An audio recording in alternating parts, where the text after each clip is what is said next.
itunya Bu ya. Itu jadi dulu pernah minum obat herbal yang kayak teh ya, plasingnya. Tapi sudah lama tidak minum lagi. Ya. Dulu beli di mana Ibu?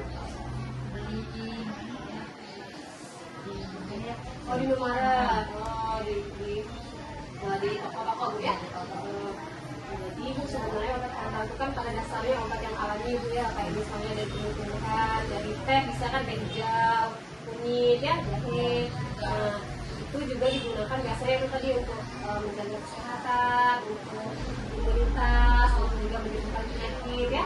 Tapi sekarang kan sudah modern, jadi biasanya sekarang sudah pada bentuk yang diproduksi oleh pabrik. Tadi kan bentuk teh ya, bentuk tablet, serbuk ya, bentuk jamu juga banyak. Nah itu sekarang seperti itu kan. Nah yang obat seperti itu Bu ada juga yang ilegal Bu, yang kita takutkan kan ya. Nah apa aja sih ciri-ciri obat yang ilegal? Ini biasanya tidak punya izin BPOM ya. Biasanya kan nggak tertulis izin BPOM nomor sekian. Dan kalaupun dicek, walaupun tertulis biasanya itu BPOM yang palsu. Kalau dicek di online tuh izin BPOM-nya biasanya itu izin BPOM-nya palsu. Nah, kemudian biasanya tidak mencantumkan komposisi. Nah, biasanya di kemasannya itu ditulisnya itu isi obatnya apa saja. Misalnya kayak hijaunya sekian persen, kemudian sekian persen ya, itu nggak tertulis. Nah, takutnya tuh kenapa kita harus perhatikan komposisinya? Kalau tidak ditulis kita nggak tahu kan isinya apa. Ditakutkan itu obatnya itu bahan kimia yang berbahaya isinya ya. Nah, kemudian biasanya iklan bisa menyembuhkan berbagai penyakit. Nah, biasanya satu obat bisa menyembuhkan berbagai penyakit. Misalnya bisa menyembuhkan stroke, darah tinggi, kolesterol ya. Klaimnya itu terlalu luas gitu Bu ya.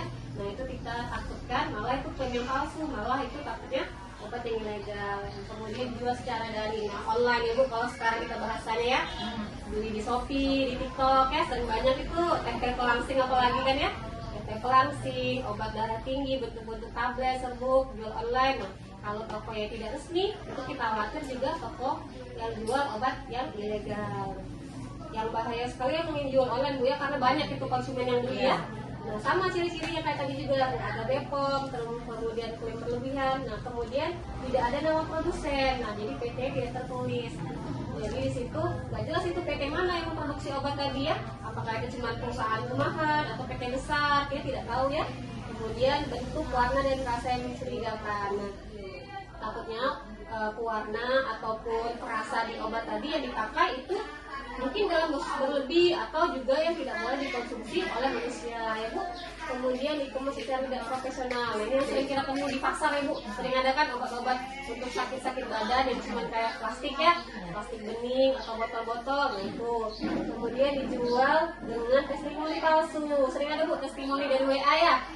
Ya saya sembuh atau saya langsing dalam 3 bulan ya. Nah itu biasanya palsu itu Ibu.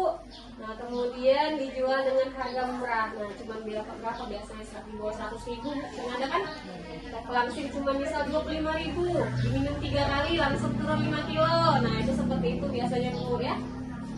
Kemudian tadi Bu ya, biar kita terhindar dari obat ilegal, kita harus perhatikan BPOM-nya, kemudian belinya di toko resmi. Kalau mau beli online juga tidak apa-apa, tapi kita perhatikan review-reviewnya, tokonya sudah berapa yang sudah beli di sana ya. Kemudian lebih baik juga beli di apotik. Kalau sudah masuk apotik berarti kan sudah lewat dari pengawasan dari apotekernya yang punya apotik ya Bu. Nah kemudian jangan percaya iklan atau klaim berlebih kayak tadi, yang terlalu percaya kalau dia bilang dalam 3 bulan bisa turun 15 kilo ya, itu terlalu berlebihan sekali. Kemudian konsultasi dengan tenaga kesehatan. Jadi kalau minum obat herbal boleh, tapi lebih baik dikonsultasikan, boleh sama dokternya, boleh sama apotekernya ya Bu ya. Nah, kenapa sih kita harus menghindari obat ilegal tadi? Ditakutkan efek sampingnya Ibu. Nah, kalau efek sampingnya awal biasanya Bu ya, kalau awal sekali nih, biasanya mual, muntah, nyeri perut. Kalau sekali minum sudah terasa mual, terasa nyeri perut, terus tuh wajah dan kaki bengkak ya. Kemudian biasanya pipisnya juga terlalu pekat Bu, terlalu warna kuning ya, pipisnya sedikit tapi terlalu pekat, baunya juga terlalu menyengat. Itu biasanya efek samping obat juga ya.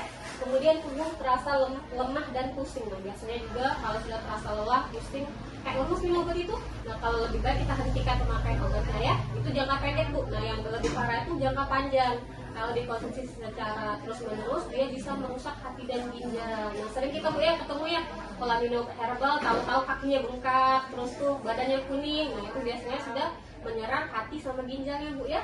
Nah, kemudian biasanya juga dia menyebabkan gangguan pencernaan kayak tadi dia merasa mual, terus muntah. Juga biasanya juga sebabkan reaksi alergi Bu. Kadang badannya merah-merah, itu juga efek samping ya. Kemudian interaksi berbahaya jika dikonsumsi bersama dengan obat dokter. Nah, ini juga Bu, misalnya ini biasanya yang kena penyakit kronis Bu. Misalnya dia kena penyakit hipertensi nih, minum obat dari dokter tapi terus dibarengi juga dengan obat herbal, itu sering ya. Nah, itu ditakutkan obat herbal yang tidak jelas tadi malah menurunkan fungsi obat dari dokter atau malah memperparah penyakitnya.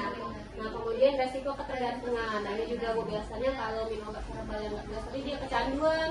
Misalnya hari ini minum sembuh nih misalnya penyakitnya, besoknya kumat lagi. Atau misalnya ya kalau nggak minum malah kadang lemas, lesu. Jadi tergantung terus mau minum obat terus ya. Nah, mungkin sampai sini ada yang mau tanyakan Ibu tentang obat herbal ya? Boleh ya? Gak ada ya Bu ya? Kalau sampai sini udah jelas ya Bu ya. Terima kasih atas waktunya Ibu, maaf mengganggu, semoga cepat sembuh.